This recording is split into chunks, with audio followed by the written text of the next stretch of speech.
Happy Thanksgiving, everyone, to all of us at the Landry Football YouTube channel. We so appreciate you joining us and supporting us. Hit that subscribe button if you would. Help us grow. It's free, so hit it and share it with your friends. Most of you that are listening are not subscribing, so if you would, we'd sure appreciate it. And very thanks to our video sponsor, Big Fork Brands. Get 20% off using our link, which is pinned below in the comments. Thanksgiving and football go hand in hand. I'm going to go over a little bit how some of the football took place, how it started, NFL, and we'll talk about some of the great games that have been played in the NFL, as well as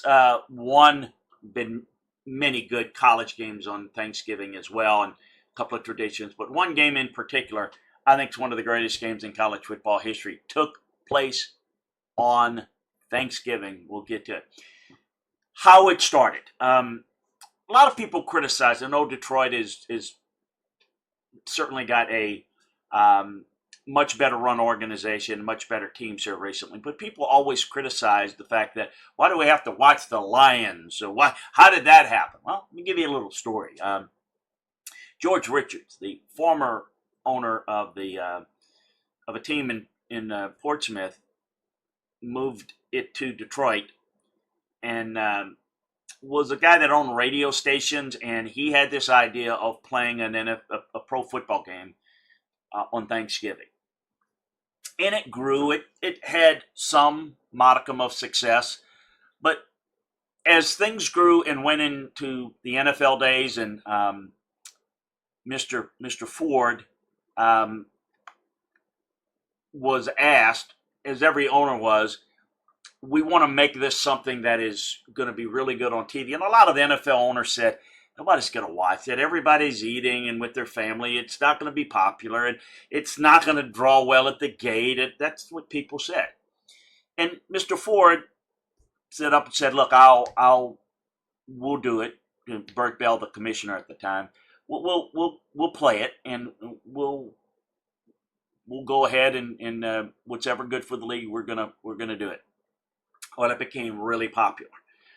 It's something as the advent of TV, people gathering around, eating, talking, taking naps or whatever, tryptophan kicking in, watching TV, and the lines were on. And much to the chagrin of many, some of the games were not very good. Then years later, the Cowboys, who were against the Thanksgiving Day game, texted around and said, oh, we'd like to have it. And Cowboys became the second team that was played in the late afternoon slot.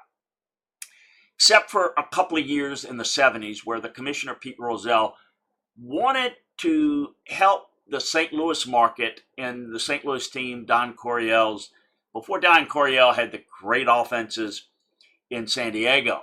You had the great ones with Jim Hart, Mel Gray, Terry Metcalf with the Cardinals. And so there were 2 years where they were on. Then it went back to the Cowboys. It didn't do well. So it went back to the Cowboys in the afternoon slot. Well, as it became more and more popular, they said, the advent of television and different networks, right? They decided, well, we're going to add one on Thanksgiving night. Well, then that brought in some other teams. And the NFL Network was the one that took that over initially. Now it's moved on, and we've got different ones. Advent of television and milking every penny out of it is what the motivation is now. What are some of the best moments? To me, there's many, but a few that jump out of me in the NFL. 1974, Dallas backup quarterback Clint Longley took over for Roger Staubach, who was concussed in the game. They were trailing the Redskins 16-3. He rallied Dallas, capping off a comeback with a 50-yard touchdown pass to Drew Pearson with 28 seconds left. They beat Washington 24-23.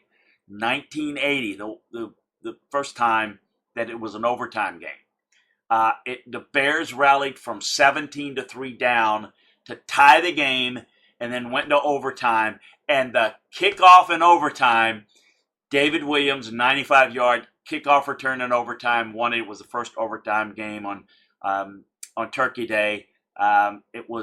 Overtime was instituted in 1974, so all the games prior to that had no real chance of going into overtime. 1982, what I remember about that game, Giants linebacker Lawrence Taylor returned a 97-yard pick six in that 13-6 win over the Lions in a defensive battle that was, sure most of you remember, Dallas, Texas. A little snowstorm, a little dust of snow, 1993. You know where I'm going. Cowboys defensive tackle Leon Lett inexplicably tried to recover a blocked game-winning field goal attempt. The ball was booted forward by Lett, recovered by the Dolphins in the 2-yard line. Miami converted on its next field goal attempt and won 16-14. I always remember this because Jerry Jones was on the sidelines and thought they had won, thought they had blocked it, and poor Jerry, not understanding the rules or anything, was just shocked, didn't know what was happening. It was a really interesting game and a finish, and I can remember Jimmy Johnson being distraught and totally frustrated with Leon Lett. 1997, Barry Sanders and the Lions crushed the Bears 52-20, but it was Sanders rushing for almost 200 yards and 3 touchdowns that really stood out. 1998, Randy Moss, a rookie receiver from the Vikings, had only 3 catches, but all went for 50-plus yard touchdowns in that 46-36 win over the Cowboys.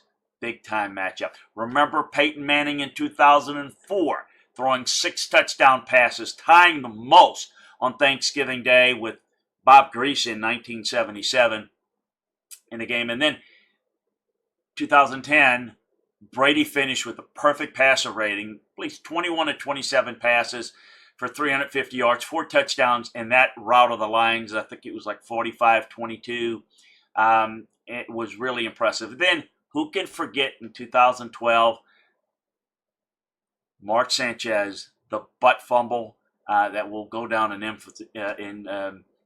infamy. Certainly, Mark Sanchez and some other issues, the other problems of today. In college, there are a number of games that have been really good. I can remember Texas A&M always being played, and that was, to me, the great traditional game that I wish would come back. In modern history, we've seen the Egg Bowl, Ole Miss and Mississippi State. We're going to do a special on that coming up as well, with so much emphasis on the Egg Bowl this year, off the field and on the field. And a lot of games. For years, Kansas and Missouri played. Auburn, Alabama played some there. But the best game ever was Thanksgiving Day, November 25th, 1971, Owen Field in Norman, Oklahoma. You had number 1 versus number 3, Nebraska beating Oklahoma 35-31. Johnny Rodgers, I remember it, 11 minutes and 28 seconds left in the first quarter. Johnny Rodgers, 72-yard cross-country kick return. Unbelievable performance, and there was still a lot of controversy where, Oklahoma still feels their punter was clipped at the 15-yard line, but Johnny Rodgers on his way to the Heisman Trophy, Nebraska to a national title. This was a classic game. This goes in history as one of those games where stories about people, the turkey getting cold because everyone was watching this game. TV, not the clear vision that you had today, but I remember watching that very, very vividly. So those are some Thanksgiving Day moments. We certainly are thankful for you joining us. We wish you all the best in Thanksgiving, and enjoy your time this weekend on Thanksgiving weekend. I always say family, football, food. It's what Thanksgiving is all about. It is, I think, the best week of the year in terms of putting all 3 of those things together. So enjoy your family, enjoy the food, enjoy your football, and hope you enjoyed this trip down memory lane. Appreciate you joining us. Again, Thanks to today's video sponsor, Big Fork Brands. Get 20% off using our link, which is pinned below in the comments. They do such a phenomenal job. We appreciate their support. You can help us by supporting them and by hitting the subscribe button. Happy Thanksgiving, everybody.